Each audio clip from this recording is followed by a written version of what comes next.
Tonight's episode of Off the Hook is presented by the Boathouse. At the Boathouse, boating is a way of life we embrace and share with our customers. We are boaters and we understand your passion to be on the water. Our passion is enriching your experience on the water. The Chinooks lost today's game 6-3 following a collapse in the 8th and 9th inning. For Wyatt Kopelman and Andrew Lind, I'm Charlie Dern. So Andrew, all of our offense today, the 3 runs that we got in the 4th and 5th inning, a lot of the hits, they all came from the middle to late parts of our lineup. What did you see? Yeah, not the momentum the Chinooks are looking for going into this 3-day All-Star break, and obviously baseball is not going to be on the minds of these players as really this time is to get their minds and bodies right. But you're right, the middle of the part of the lineup and the end of part of the lineup is really what the Chinooks capitalized off of. Brendan Bales once again just a spark, and Steven Rustich and Nathan Ade also provided a lot of great play, and I think that was kind of a turning point for Travis Akery last night as he really had to go back to the drawing board and kind of revamp that starting lineup tonight. Colin Matthews in the leadoff spot who provided an RBI, so just all around great play from parts of the lineup that we haven't seen produce in the last few games.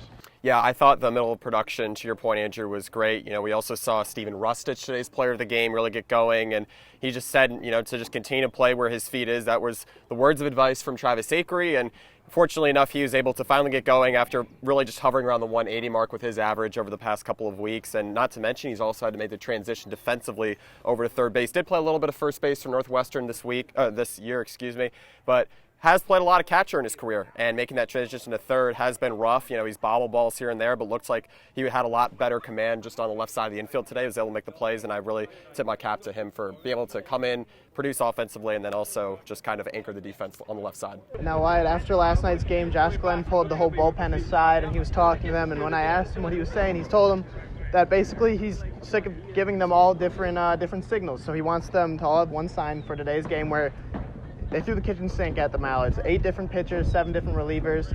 Who impressed you tonight? Well, Charlie, I really do think Miles Halligan got off to a good start. Gave up that 1 run early on, but Alex Iadrcernia, you had Cam Craddock in the lineup again today for Madison. 2 of the really more prolific hitters here in the Great Lakes West Division, let alone the Great Lakes Division itself. So Miles Halligan really impressed me with his just ability to bounce back, hang up a couple more zeros before the Chinooks really just unleashed their bullpen. And I also liked what I saw really from just a couple other guys, especially Arthur Liebau and Tyler Kane as well. I thought Kane was just on the money again today, just continue to retire batters. And the strikeouts were something the Chinooks were able to register more today as a bullpen collectively. We only saw a handful last night, and for tonight, I thought it was just a lot better just going out there attacking the zone. We did see a little bit of just slips from guys like Jim Jarecki as well as Cade Barrett in the middle innings, but from the most part, I really think it was Miles Halligan as well as Tyler Kane that really were the highlights today. Yeah, and after tying it up in the bottom of the 5th inning, we held even for the 6th and 7th before kind of collapsing in the 8th and 9th. Andrew, what was going on and who was at fault there? Yeah, no one really at fault. There's just 2 minor slip-ups that ended up causing dividends for the Mallards, but the 2 things were a Jackson Gray overthrown ball to third base that luckily was stopped by Jacob Henderson, who took the backside, but an Orlando Salinas and Mac Timbrook collision, which luckily both those players were okay, but that forced the go-ahead run, which was not ultimately the last run that the Mallards put up, but definitely a slip-up for the Chinooks. Yeah, I really credit Lakeshore for continuing to battle today. They could have easily just gone down silently, rolled over, as we saw yesterday, just not scoring at all. Tough shutout loss at home against the Mallards after taking Game 2 on Wednesday. But Lakeshore, unfortunately, just wasn't able to hang on and rally for one more time in the 9th and just get the upper hand against the Madison team that continued to pounce with their offense. Again, like I mentioned, Alex Iadrcernia, this is a guy that the Chinooks are going to have to continue to watch out for in the last third of the season after the All-Star break. And he's in the home run derby as well as the All-Star game, so he'll probably be prominent there and come with more momentum back for the final that third of the season. So I'm hoping that Lakeshore can continue to rely on their relief pitching to spearhead the bullpen, as we've mentioned time and time again.